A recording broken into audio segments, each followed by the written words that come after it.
தொடர்ந்து ஈரான் மற்றும் அமெரிக்காவினுடைய போர் முகமை கொதிநிலை குறித்த புதிய தகவல்களோடு நான் உங்களை சந்திக்கின்றேன்.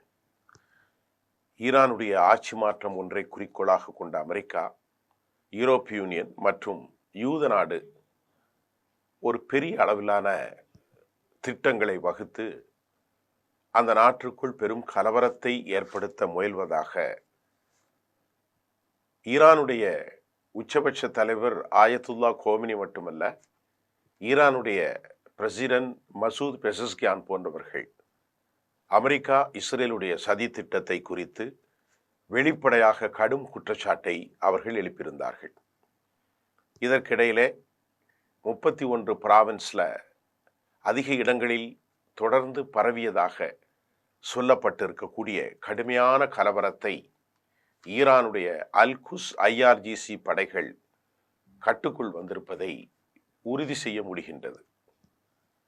ஆனால் நேற்றைக்கு IRGCயினுடைய நடவடிக்கை மட்டுமல்ல, தற்போதைய அரசுக்கு ஆதரவான நிலையில் பல ஆயிரக்கணக்கான மக்கள் அரசு ப்ரோ கவர்மெண்ட் ரேலி, அரசு ஆதரவு பேரணிகள் நடைபெற்றதை இன்டர்நேஷனல் மீடியாக்கள் சரியாக செயல்படுத்தவில்லை என்றாலும் அங்கே அப்படி ஒரு சூழல் உருவாகி இருக்கிறது. அப்படி என்றால் ஈரானுடைய அரசு 2 வித நிலைப்பாட்டை மேற்கொள்கிறார்கள். ஒன்று, ஆயத்துல்லா கோமினி, மசூத் பெசஸ்கியான். என்ன 2 நிலைப்பாடு என்றால், ஒன்று போராட்டக்காரர்கள். ஈரான் என்ன சொல்கிறது? போராட்டக்காரர்கள் கலவரக்காரர்கள் அல்ல, அவர்கள் தங்கள் கோரிக்கையாக போராடுவோர்கள், அவர்களை நாங்கள் அழைத்து பேச தயாராக இருக்கிறோம். ஈரானுடைய தாய்மார்களுக்கு மசூத் பெசஸ்கியானுடைய ஒரு பிரிவிலேஜ், சிறப்பு விண்ணப்பம் என்னவென்றால், உங்களுடைய இளைஞர்களை, உங்கள் குழந்தைகளை நீங்கள் பாதுகாத்துக் கொள்ளுங்கள்.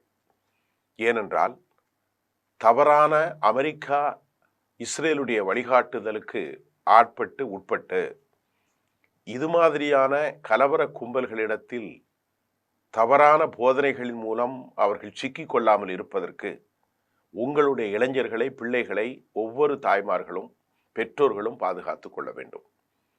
ஈரானிலே இந்த குழப்பத்திற்கு முக்கிய காரணம் அமெரிக்காவின் சதி, இஸ்ரேலுடைய சதி என்று விண்ணப்பத்தை வைத்திருக்கிறார்கள். ஈரானுடைய IRGC ஃபோர்ஸும் ஈரானுடைய தலைமையும் கண்டதும் சுட உத்தரவு போன்ற கடும் நடவடிக்கைகளை எடுத்ததின் விளைவாக ஏராளமான பேர் சுட்டுக் கொல்லப்பட்டதாக ஒரு தகவல் 500, 600, 1000, 2000 என்றெல்லாம் சொல்லப்படுகிறது. ஆனால் ஈரான் எப்படி சுற்றிருக்கிறது என்று சொன்னால், அவர்களை பல விதங்களில் அவர்கள் அடையாளப்படுத்தப்பட்டு பல இடங்களில் மின்சாரத்தை தடை செய்து இருட்டினூடே ஆட்களை அடையாளம் கண கும்பல்கள், அவர்கள் நடவடிக்கைகள், அவர்கள் எது மாதிரியான விவகாரங்களில் ஈடுபடுகிறார்கள் என்பதையெல்லாம் இவர்கள் ஸ்பையின் மூலம் அறிந்து கொண்டு அவர்களின் மீது டியர்ஸ் பாமை அளித்து பின்பு துப்பாக்கிச் சூடு நடத்தியிருக்கிறார்கள்.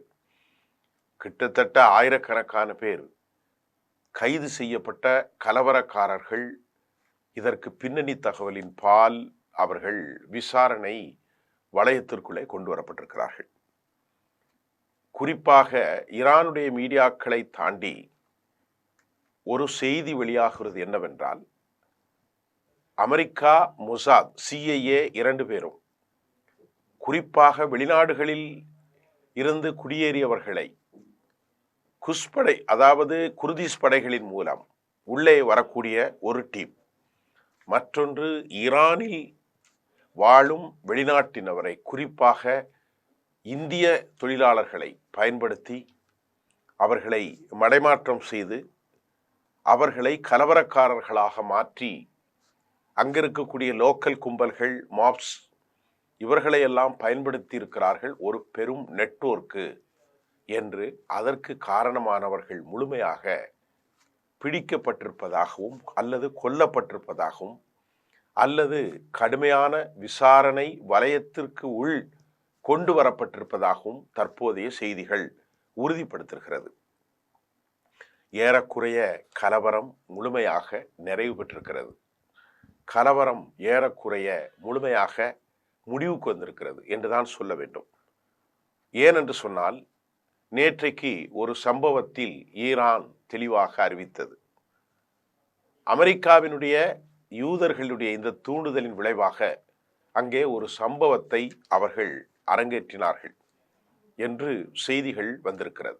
எப்படி என்றால், ஈரான் 90 விழுக்காடு ஷியா முஸ்லிம்களுடைய ஒரு நாடு. ஷியா தலைமை அது இஸ்லாமிய மதமாக இருந்தாலும் அவர்களில் குரான், நபிகள் நாயகம் இப்படியெல்லாம் ஏற்றுக்கொள்ளக்கூடிய அடிப்படைத்துவமான போதனைகள் ஒன்றாக இருந்தாலும் அதற்கு பின்பு ஷியா நபிகளாருடைய மரணத்திற்கு பின்பு இஸ்லாமிய நடைமுறைகளில சில மாற்றங்களை அவர்கள் உருவாக்கி கொண்டதனால் அவற்றை முஸ்லிம் ஷியா பிரிவு என்றே அழைக்கிறோம். இதற்கிடையிலே அந்த நாட்டில் இருக்கும் சுன்னா முஸ்லிம்கள், அதாவது உலகம் முழுவதும் சவுதி போன்ற நாடுகளில் இருக்கக்கூடிய துருக்கி, ஜொர்டான், கத்தர், யுனைடெட் அரபு எமிரேட்ஸ் இப்படி நாடுகளில் வாழும் ஆப்கானிஸ்தான், பாகிஸ்தான், இந்தியாவில், இந்தோனேஷியாவில் வாழும் முஸ்லிம்களை போன்ற சுன்னா முஸ்லிம் இவர்கள் கட்டப்பட்டிருக்கிற பள்ளிவாசலுக்கு தீக்கிரையாக்கப்பட்டிருக்கிறது. இந்த பள்ளிவாசல்களில் பெட்ரோல் பாம் குண்டுகள் வீசப்பட்டிருக்கிறது. இதைதான் அந்த நாட்டு ஐஆர்ஜிசி கலவரக்காரர்களை வசமாக பிடித்து விசாரித்த பார்த்ததில் அவர்கள் யார் என்றால், அவர்கள் கூலிக்கு இந்தியாவிலிருந்து அங்கே வேலைக்கு வந்தவர்கள், மற்ற நாட்டிலும் உள்ள வேலைக்காரர்கள். இவர்களை பயன்படுத்தி அங்கே மதக்கலவரங்களை, சுன்னா முஸ்லீம் பள்ளிவாசலை இடித்து விட்டார்கள் என்றால் அவர்களுக்குள் ஒரு குழப்பம் வரும், அவர்கள் மோதிக்கொள்வார்கள். இதை சமக்கு சாதகமாக பயன்படுத்தலாம் என்பதை இப்பொழுது அவர்களை ஈரானுடைய அரசு கை செய்திருக்கிறது. விளைவு என்ன? அவர்கள் தூக்கிலிடப்பட போகிறார்கள் என்ற தகவலை ஈரானுடைய அரசு தெளிவுபடுத்தி இருக்கிறது. கலவரக்காரர்கள் யாரையும் நாங்கள் விடப்போவதில்லை. போராட்டக்காரர்களிடத்திலே பேச்சுவார்த்தை நடத்துவதற்கு நாங்கள் தயாராக இருக்கிறோம். கலவரக்காரர்களை நாங்கள் விடப்போவதில்லை. இப்பொழுது சிக்கி கொண்டவர்கள் தப்பிவிடுவதற்கு ரொம்ப கஷ்டம். இதில் உலகம் முழுவதும் இருக்கிற ஒரு அமெரிக்க சார்பு மனிதநேய பாவனைகள் கொண்டவர்களாக தங்களை அடையாளப்படுத்தி கொள்வோர்கள் என்ன சொல்றாங்க? ஈரானில் மனித உரிமை மீறப்படுகிறது, ஈரானில் பொதுமக்கள் கொல்லப்படுகிறார்கள், ஈரானில் புரோட்டஸ்டர்ஸ் கொத்து கொத்தாக கொல்லப்படுகிறார். இதே கேள்வியை எந்த பாவமும் அறியாமல் காசாவில் சிறு குழந்தைகள், பெண்கள், வயது முதிர்ந்தோர் உணவன்றி உணவுக்காக சாறை சாறையாக நின்றபோது சாப்பாட்டை வாங்கி கொண்டு சென்ற பிறகு கூட சின்ன குழந்தைகளை சுட்டு கொண்டார்களே. இது குறித்து இந்த அமெரிக்காவுக்கு சார்பு ஆர்கனைசேஷன்லாம் என்ன நடவடிக்கை எடுத்தார்கள்? ஒரு நாடு இருக்குன்னா அந்த நாட்டில் கலவரக்காரர்களை அடக்குவது உலகத்தினுடைய இயல்பு. அதை அந்த நாடு செய்கிறாங்க. சும்மா போய் யாரையும் சுட்டுன்னா நீங்க கேட்கலாம். அப்படி அல்ல. கலவரம் செய்பவர்களை அவர்கள் 2 வகையாக அடையாளப்படுத்துகிறார்கள். இது மாதிரி சுன்னா முஸ்லிம் மசூதி எதிர்த்தவர்கள், பொது சொத்துக்கு தீங்கு விளைப்பவர்கள், இந்த மாதிரி 2 வகையாக அவர்கள் அடையாளப்படுத்தி தான் இந்த விசாரணைக்கு வந்து பலரை, ஏனால் நாடு முழுவதும் மொசாத் வளையத்திற்குள் இருக்கிறது. யார் மொசாத் என்பதை கண்டுபிடிப்பதே சிரமமாக இருக்கிறது. அப்படித்தான் அவர்கள் சதி செய்து ஈரானை துவம்சம் செய்ய போகிறார்கள். மிக முக்கியமாக இதற்கிடையிலே அமெரிக்கா வந்து பேச்சுவார்த்தைக்கு தயார், ஈரான் எங்களோடு பேசுவதற்கு அழைத்திருக்கிறது என்று ஒரு செய்தியை அமெரிக்காவுடைய பிரசிடென்ட் டொனால்ட் ட்ரம்ப் அறிவித்திருக்கிறார். இதில் நம்பகத்தன்மை குறித்து சில கேள்விகள் நமக்கு எழுகின்றது. அமெரிக்காவுடைய பிரசிடென்ட் டொனால்ட் ட்ரம்புடைய அந்த அறிவிப்பின் உண்மை கிரெடிபிலிட்டி குறித்து பல சந்தேகங்கள் எழுகிறது. அவரை பொறுத்தவரை பொய் சொல்வதிலும் அவர் நாட்டுக்குள் அவரை விட மிகைத்தவர் யாரும் இல்லை. அமெரிக்கா தற்போது போர் செய்வதற்கு தயங்கும் நோக்கம் என்ன? பேச்சுவார்த்தை ஈரான் தம்மை கால் செய்ததாக அழைத்ததாக சொல்கிற டொனால்ட் ட்ரம்ப் ஈரான் அழைப்பதற்கான வாய்ப்பு அல்ல. ஈரான் அமெரிக்காவிடம் பேசாது. பேசியிருந்தால் அவர்கள் சொல்லியிருப்பார்கள். இப்பொழுது அமெரிக்கா அங்கே இறங்குவதற்கு கடும் தயக்கத்தை காட்டுகிறார்கள். காரணம் என்னவென்றால், வெளிப்படையாக ரஷ்யாவும் வெளிப்படையாக சீனாவும் அறிவிப்பு செய்திருப்பதாகவும் செய்திகள் வருகிறது. நாம் கொடுக்கிற செய்திகள் எல்லாமே உலகத்தில் இருக்கிற சில செய்திகள். நான் கொடுக்கிற செய்திகளிலே சில முரண்கள் கூட வரலாம். அதை பின்புதான் நீங்கள் அதை உறுதி செய்ய முடியும். ஆனால் வெளிப்படையாக சீனா எங்கள் இராணுவத்தை அனுப்பி வைப்போம் என்று அறிவித்து விட்டார்கள். இதுவரை சீனா அமெரிக்காவுக்கு எதிராக இப்படி ஒரு அறிவிப்பை செய்யவில்லை. ஈரானில் ஏதாவது பிரச்சனைகள் வந்தால் எமது இராணுவத்தை நாம் அனுப்பி வைப்போம். ஈரானுக்கு டெக்னாலஜி, டெக்னோக்ராட்ஸ், டெக்னிக்கல் எக்ஸ்பர்ட்ஸ் உதவி செய்வார்கள். அதற்கு உதாரணமாக ஈரானில் மிகப்பெரிய ஜாமர்களை வைத்து சீனாவினுடைய ஜாமர்கள் மூலம் ஸ்டார்லிங்ஸ் ஒளிபரப்பிய எலான் மஸ்கினுடைய அந்த நிறுவனம் கொடுத்த லிங்கை முழுமையாக மொழியாக்கம் அல்ல, பணியாக்கம் அல்ல, நிறுத்திவிட்டார்கள். அதிலிருந்து யாரும் செய்திகளை கடத்த முடியாது, பேச முடியாது, டிரான்ஸ்ஃபர்மேஷன் எதுவுமே கிடைக்காது. அந்த அளவுக்கு ஒரு ஜாமரை போட்டு செல்போன், தொலைத்தொடர்பு, இணையதளம் கம்ப்ளீட்டா அவர்கள் தடை செய்து விட்டார்கள் என்பது மிக முக்கிய காரணம். இது அமெரிக்காவுக்கும் இஸ்ரேலுக்கும் பெரும் சீற்றத்தை ஏற்படுத்தியிருக்கிறது. எந்த தகவலையும் பெற முடியவில்லை.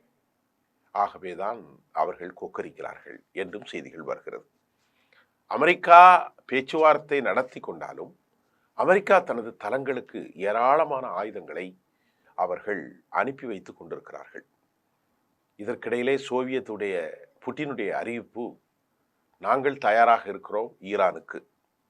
ஈரான் உச்சபட்ச அதிபர் அணு ஆயுதங்களை கேட்டாலும் நாங்கள் அனுப்பிவிடுவோம் என்று அவரும் வெளிப்படையாக தனது ஆதரவை நல்கிவிட்டார். இதற்கிடையில பிராக்சிகளாக ஷியா குரூப்ஸ், முஜாஹிதீன்கள், ஜிஹாதிகள், ஹிஸ்புல்லா, அது மட்டுமில்லாமல் ஹவுதிகள், இவர்களுடைய தாக்குதல் ஒருவேளை ஆயத்துல்லாவை உயிருக்கு ஏதாவது ஆபத்து வந்தால் உலகம் முழுவதும் பயங்கர கொதிநிலை ஏற்படும் என்பதையும், ஆகவே அமெரிக்கா உள்ளே இறங்குவதற்கு தயங்குகிறார்கள் என்ற செய்தி கிடைத்திருக்கிறது.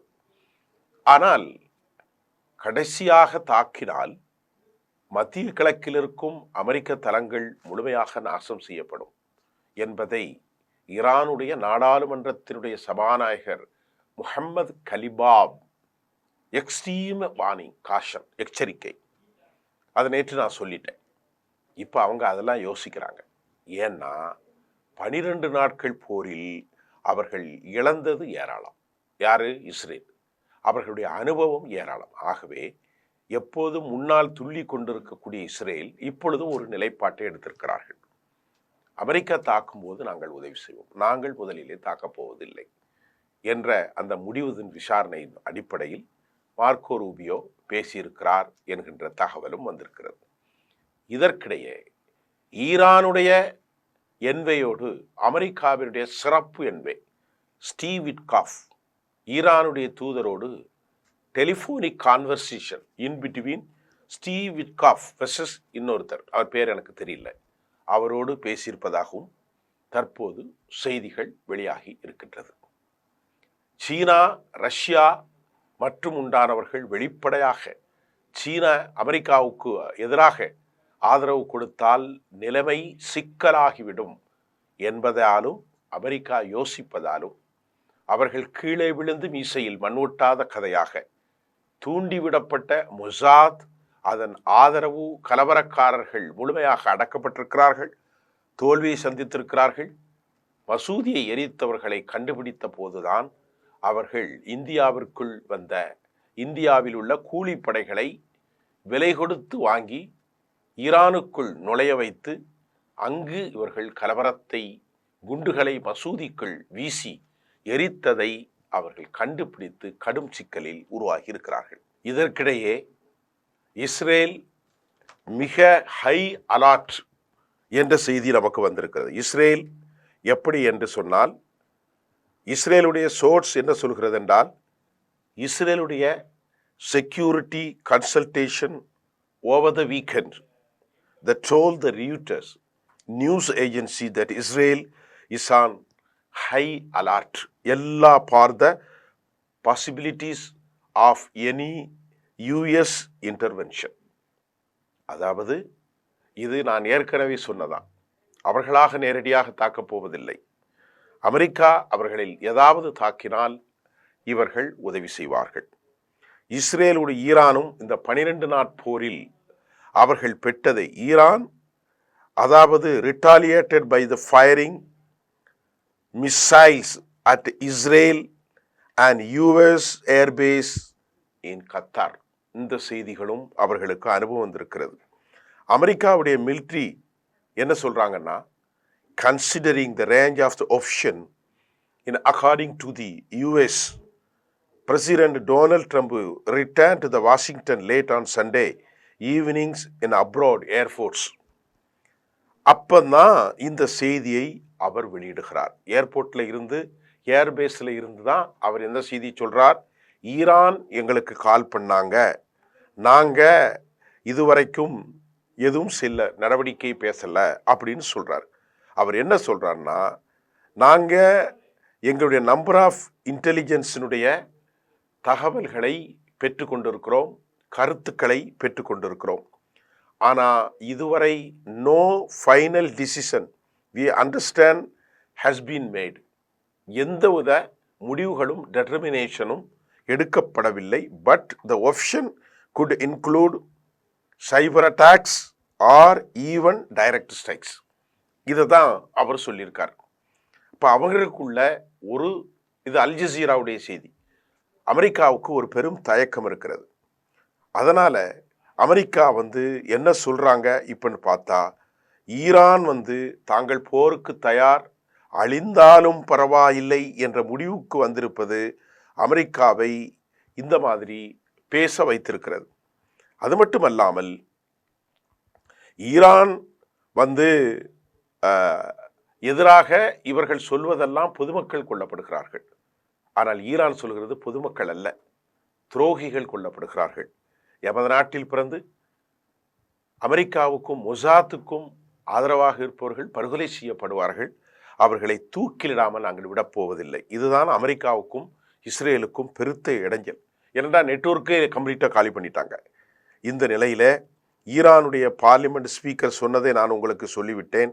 இதற்கிடையிலே வெள்ளை மாளிகை அதிகாரிகள், இராணுவ அதிகாரிகள் மட்டத்தில் அமெரிக்கா ஆலோசனை நடத்துகிறார்கள். ஆனால் எந்த கட்டத்திலும் நாங்கள் முதலில் தாக்கப் போவதில்லை, எங்களை தாக்கினால் நாங்கள் துவம்சம் செய்ய போகிறோம் என்று ஈரான் ரொம்ப தெளிவாக has made very clear statement against US.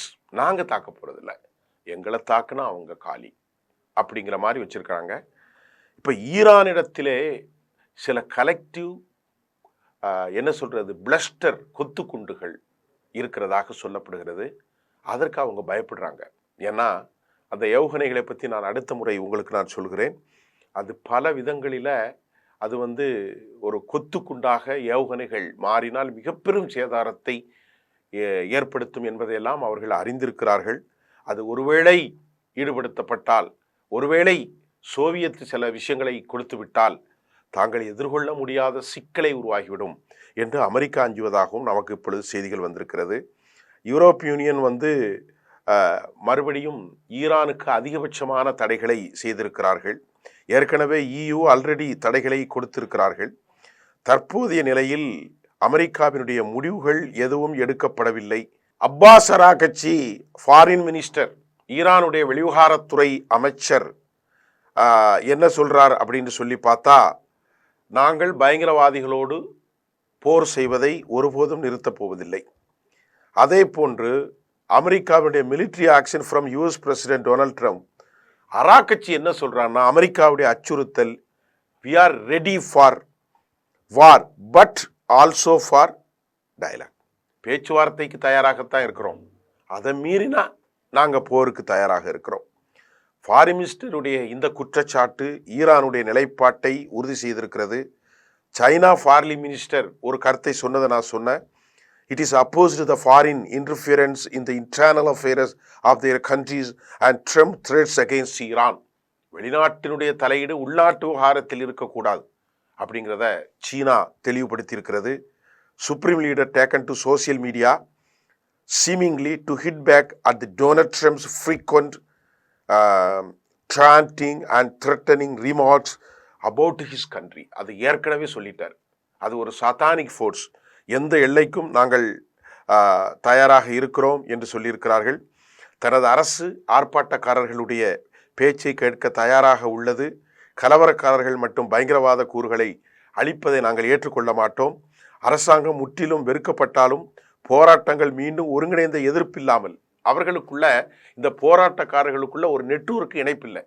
இது அவர்களுக்குள்ள தோல்வி. ஈரான் முழுமையாக கலவரக்காரர்களை அடக்கியிருப்பது அவர்களுடைய சக்சஸ்ஃபுல்லாக பார்க்கப்படுகிறது. மீண்டும் நாளை புதிய செய்திகளோடு சந்திக்கிறேன். நன்றி.